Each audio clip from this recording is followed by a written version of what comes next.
Mr. Ray Ramsey, we go back quite a few years. Geez, I think it's got to be at least 35, 40 anyways when we signed with the Midnight River Band back in 1980, I think it was, or 81. And I'm just proud to know him in the sense that he's been involved in promoting music of all genders. He's just an amazing guy. I've been doing some research on him here on the internet, and this guy's been with everybody, as an A&R guy, which is an artist and repertoire man. If you don't know that term, but he was great fun on the road. He was kind of like a father figure. He was kind of like Dad, and I'm really glad he was there on the road with us sometimes there, in the show. But he just felt like he just made us feel good. He introduced us to a lot of places that we'd play and go, and it just felt good whether we were in Halifax or Toronto or Winnipeg or all across the good country here. But he was also, even more than the country music, he was involved with just music, incredible music, and he met all these wonderful, wonderful musicians, and Bob Marley, even James Woolley. He was there at the start of it all. I think it was probably about 1975. He was here on the West Coast promoting music in all forms. He was just a wonderful guy to have, and I just like to. I'm just proud to be a part of this because I honor the guy. He's a great musical note, So, where are you, Ray? Let's bring him out here and give him a nice hand.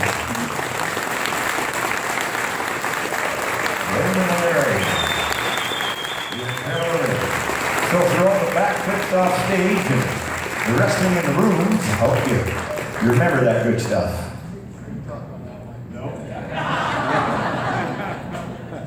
Thank you, Jess. I'd just like everybody to know that Jess, Lee, and I have a lot more in common than just music. We were born into show business. Both of our fathers were professional wrestlers.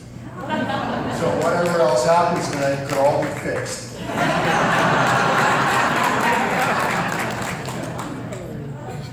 It was a great pleasure to work with Ed and Jess and the Midnight Rodeo Band. I actually started this in April 1st, 1968, so I was an April Fool boy. And a long, strange trip for me because I started in the Queen Charlotte Islands, now known as Haida Gwaii, and that makes me Haida Guy. I did a lot of jobs before I got into the music business. One of them was making pizzas. One night I was taking my latest creation out of the oven, and I put it down and I looked at it and I said, what else is brown and black? Records. I'm going in the record business. What can be so hard about that? You have no idea. Okay, one of them does. Basically, what I did in the music business was make other people famous. I was the power behind the throne.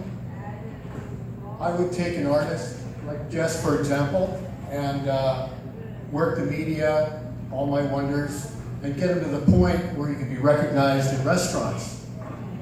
And then we'd have to kick it up a notch further, work it harder, so we could actually afford to eat in those. We had a lot of good meals. We had a lot of soup, yeah. I'd just like to say that the music business has been wonderful. It's nothing like it was years ago. In fact, if the music business is legitimate, I'd have to say that roller derby is an Olympic sport. It's just not the same. However, should all else fail, I'll always have a good opportunity to be a Red Robinson imitator. You'll see me many times tonight. A few years ago, after I retired from the music business, I began songwriting. And with my partner, Down Home Jerome, which is sitting down on my table there, he came over and helped me finish some songs, because these things wouldn't let me go.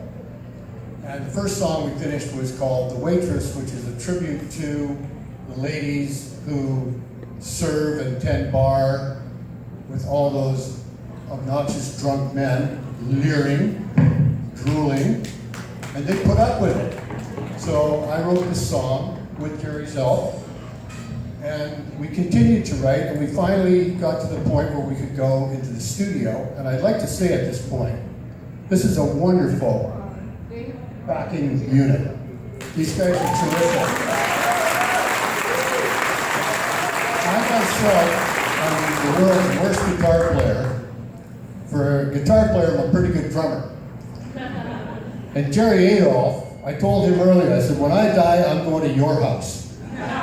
He is a really terrific drummer. And all these guys played on the songs that Jerry and I had recorded.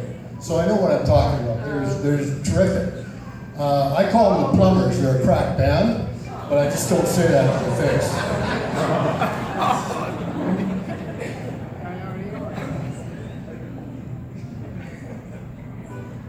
So we've been putting songs out, and the first one we wrote is the last one we're putting out, which will come out Monday.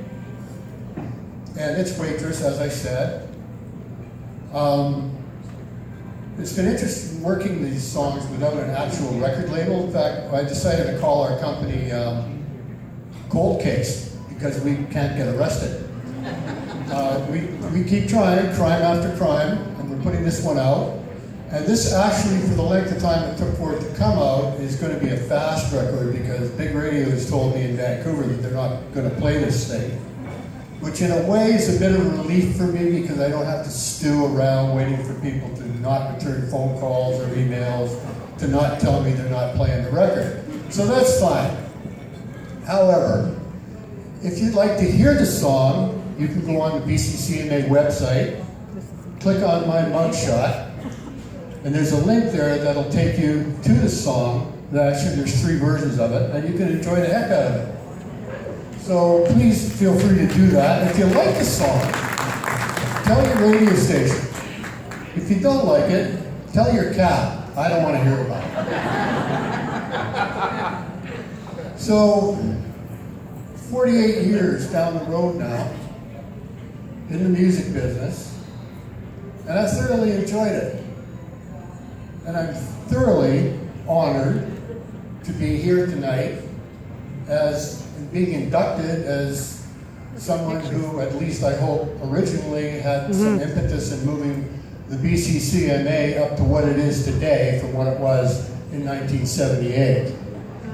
And I'm proud to see that they hung in together, and they're promoting music that is actually getting growth and shown and heard and played internationally.